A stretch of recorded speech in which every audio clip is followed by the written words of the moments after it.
राधे राधे। हमारे चैनल में आपका स्वागत है। आज हम सुनने वाले हैं प्रेमानंद महाराज जी की कुछ जीवन बदलने वाली बातें, जिन बातों को सुनकर 100% आपके जीवन में बदलाव होंगे। तो चलो शुरू करते हैं।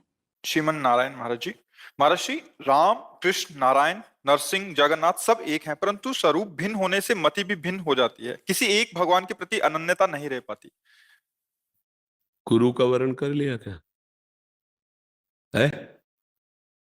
हाँ, तो बच्चा जब तक ब्याह नहीं होता तो सैकड़ों फोटो लड़की देखती नहीं देखती, लेकिन ब्याह होने के बाद अगर 2 ही फोटो देख ले तो फिर गंदा भाव माना जाएगा? नहीं माना जाएगा। हे, तुम्हारा ब्याह हो गया, तुम दूसरे लड़कों के फोटो काहे को देखते? आ जाएगा नहीं हो जाएगा? तो अभी ब्याह ही नहीं हुआ तो फिर कैसे समझ में आएगा?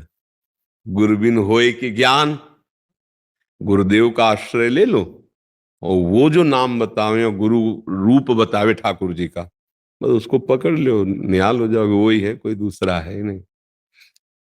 देखो, जब आप कोई नाटक देखते, सिनेमा जैसे देखते और अभिनेता से आपका परिचय हो जाए तो कभी कभी वही अभिनेता अच्छा रोल करता है, कभी कभी निगेटिव रोल भी करता है, दोनों रोल करते ना।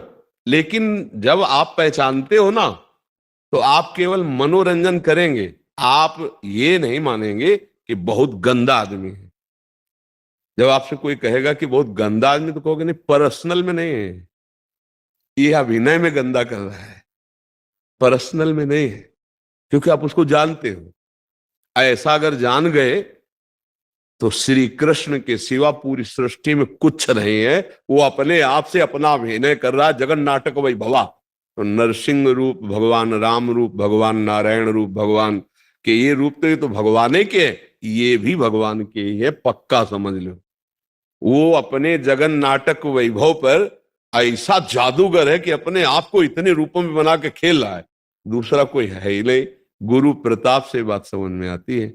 अब इनके प्रति मति जा रही, इनके प्रति नहीं जा रही, इसलिए कि अभी ब्याह मति का नहीं हुआ। जब मति का ब्याह हो जाएगा फिर दूसरी जगह नहीं जाएगी। अंतिम समय भीष्म जी कहते, हे श्री कृष्ण, मेरी मति रूपी, बुद्धि रूपी कुंवारी कन्या का अब आप वर्ण कर लीजिए। आज तक कुंवारी रखा है, अब अंतिम समय है, मेरी बुद्धि रूपी कन्या का आप वर्ण कर लीजिए, आप स्वीकार कर लीजिए, क्योंकि अब मैं जा रहा हूं, मेरी बुद्धि आपके चरणों में समर्पित है। कुंवारी रखा है, भीष्म जी ने कहा अभी तक, हाँ अभी तक बुद्धि में किसी और का वर्ण नहीं किया आपके सिवा, अब आप अपनी वस्तु को स्वीकार कीजिए। भगवान विविध रूप धारण करके, लीला करके उनको भ्रम में डाल सकते हैं जो भगवान का भजन नहीं करते। जैसे जादू दूसरों पर असर करेगा लेकिन जमूरे पे नहीं, जो उसका है। जो जादूगर का जमूरा होता है ना, उसकी परिचर्या में उसको सब पता है कि कहां से कौन हरकत हो रही है। लोग प्रभावित है यार, वो 4 जगह से काट रहा है, एक जगह से भी नहीं काट सकता वो केवल उसकी आंख बांधने का जो मंत्र, आंख बांधने की कला है, उसके द्वारा कई चीजें ऐसी आश्चर्यजनक जिसे सब प्रभावित है, पर वो नहीं प्रभावित है, उसको पता है। ऐसे ही भगवान का भक्त जानता, घोर से घोर लीला या सौम्य से सौम्य लीला या प्रिय से प्रिय लीला, वो तीनों में अपने भगवान को देखता है। ये सतोगुण रजोगुण तमोगुण की लीलाएं हो रही, भगवान ही है, और वो तो भगवान की दिव्य लीलाएं हैं, जो वो प्राकृतिक माया को थोड़ी है। तो अभी बच्चा हो, सदगुरुदेव का वर्ण करो और उनकी आज्ञा से चलो, तब सब संशय नष्ट हो जाते हैं, भगवान में प्रीति हो जाती है।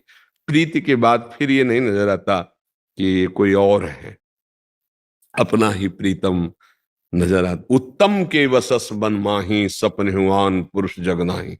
उत्तम पतिव्रता के अंदर केवल पुरुष भाव अपने पति पे होता है, ऐसे ही भगवत भाव केवल गुरु प्रदत्त ठाकुर पर होता है। गुरु जी ने कहा, ये नाम, ये रूप बस आजीवन के लिए वही स्वीकार कर ले। पहले गुरु को स्वीकार करो, फिर दो इष्ट देव की स्वीकृति हो जाएगी। वीडियो देखने के लिए धन्यवाद।